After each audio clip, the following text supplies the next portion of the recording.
give it what it wants.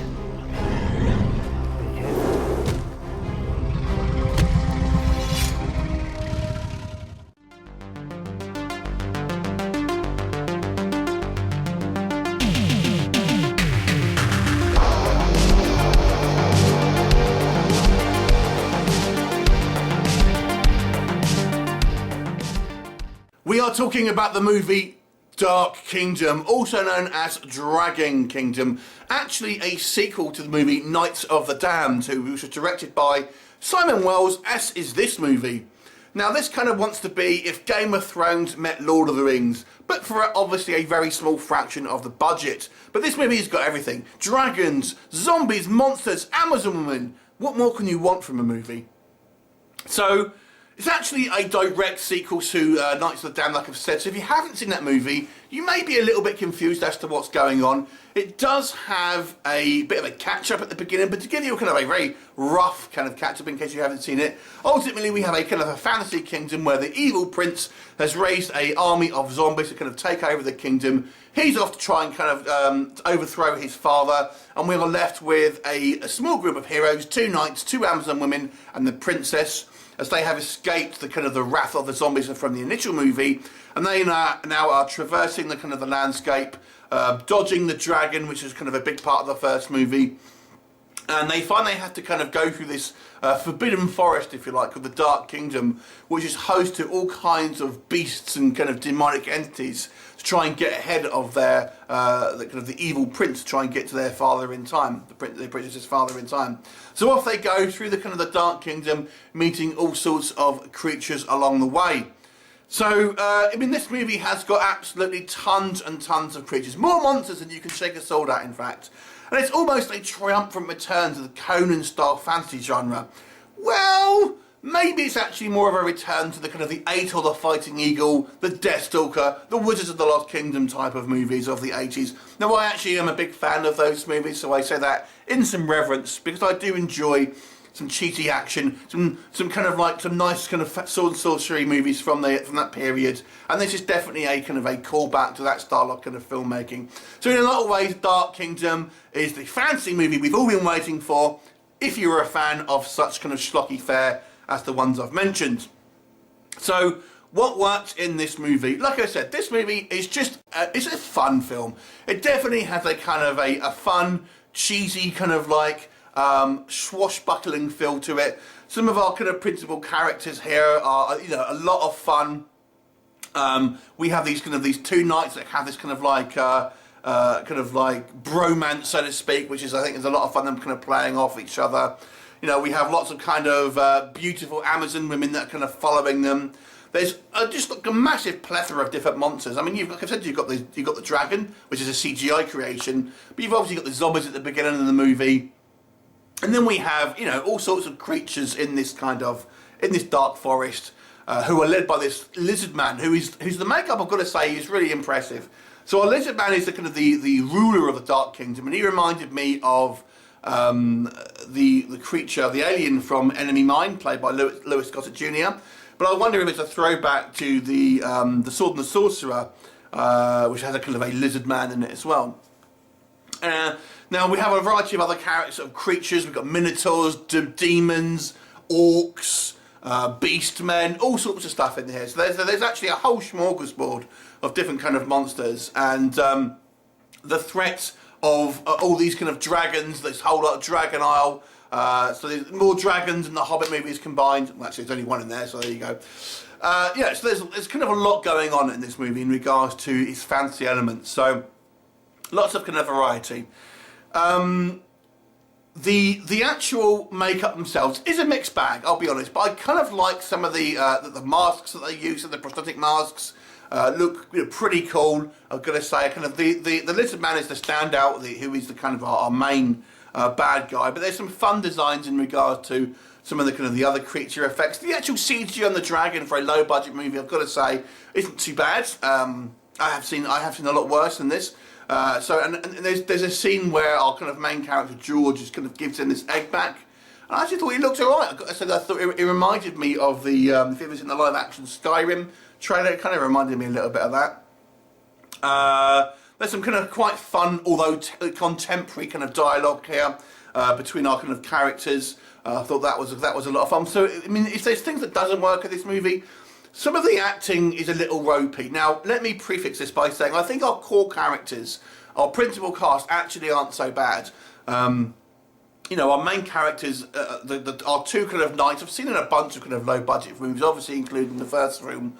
They do okay, although maybe our main character, George, maybe takes it a tad too seriously. And our princess, you know, the Amazon women, I think, are fine. The problem becomes where we have our secondary characters. Now, I've got the impression with this film that it's had some reshoots to pad out the running time, because there are unnecessary characters in this. For example, we have this this guy who is following our main group of heroes, and he's this random townsperson who kind of wants to join them, and he has no bearing on the plot, no bearing whatsoever. And I got the feeling he was just added to add running time to the movie. Similar to, we have this kind of group of villagers that sort of go to the coast, and we didn't need to see their journey to the coast. We didn't need to see them. We could have just been told. But again, I just feel it's just to pad out that running time just a little bit. I think when it all comes down to it, the story is actually fairly slim here. This is definitely the middle part of a trilogy, because the first section is going to have your setup. It's going to have, you know, having the status quo there, introducing our characters. You would feel like it's kind of you know, the story elements that are there. The last part, I'm assuming, is going to be kind of the conclusion, and everyone's kind of story arc's coming to an end.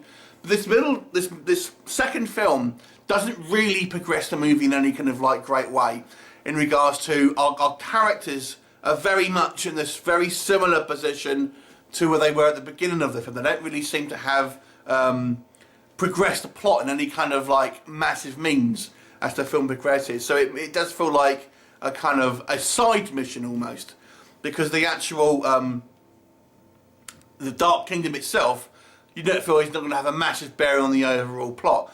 One thing I did like about our kind of denizens of the Dark Kingdom was that they are portrayed to be not necessarily evil. They are portrayed to be maybe barbaric and kind of animalistic, but not necessarily evil. And I actually thought that was some fairly nuanced kind of writing there, and it maybe kind of taken the less obvious route, because these guys are all kind of like horrific and kind of demonic looking. So I quite like the fact that they are actually made to be maybe dangerous, but not necessarily evil. So that I quite liked quite a bit, I've got to say. I mean, the acting from some of our characters as well, who are not maybe our main cast, is pretty awful. It's one of the things I had about the original movie, and it's actually even worse in this film. There's a couple of characters here who have some really terrible dialogue. I mean, I'm looking at you as ship's captain, but there are there's some pretty horrible performances in regards to some of the lesser cast. I mean, it is the kind of the smaller supporting characters, so I don't think it'll impact your enjoyment of the movie too much. But nonetheless, I feel that it was all kind of filmed pretty quick, just to kind of like, let's say, pad out the running time a little bit, and not many takes were done. So there's some kind of like issues with the acting. And although I like some of the effects here, we have all these kind of different variety of kind of creatures.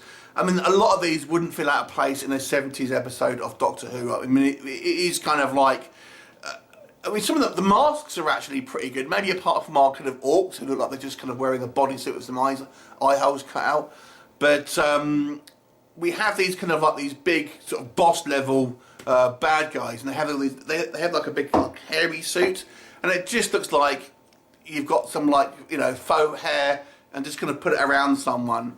It doesn't look natural at all. And it would have been better if they maybe put a little bit of armour on them and stuff, rather than having like a walking rug. There you go. But it's a low budget movie, so you know you have to kind of check those check those kind of expectations there. The actual movie itself rattles on at a feral pace. There's kind of loads of action. There's lots of kind of fighting with our heroes, and I don't think the fight scenes were well, particularly, you know, badly choreographed. They're actually quite fun, I've got to say. Our action sequences, and you know, there's some pretty decent kind of like fight scenes here. Obviously, again, on a like kind of a low budget. I think on the technical side, it's actually fairly proficiently made. You know, there's not a problem with any kind of lighting, sound design, stuff like that. So that was all on, you know, that was all pretty good. Overall, like I've said, this is definitely a kind of a throwback film to those kind of like those 80s kind of like sword and sorcery movies that I hold very dear to my heart. It's by no means a cinema masterpiece. It's just a little bit of fun, I think. And if you are a fan of the kind of the sword and sorcery genre, you can do a lot worse. And if you love these kind of like these cheesy action movies of the 80s, then this one I think will go kind of quite nicely with the collection on there. I mean, it's got loads of stuff. I also think the third movie, you know, we will probably see a lot more in regards to dragons. I mean, there's a shot here where we see like this Isle of Dragons. So you have all the, you know, more dragons than the Hobbit movies combined and stuff like that. So I'm sure the third movie will have a little bit more in regards to plot, because this one did feel a little light on it. I've got to say I still enjoyed it. I'm going to give this above average. I'll give it a 6 out of 10. Have you seen it? What did you think of it? Leave me a comment and I'll look forward to seeing you next time. Bye for now.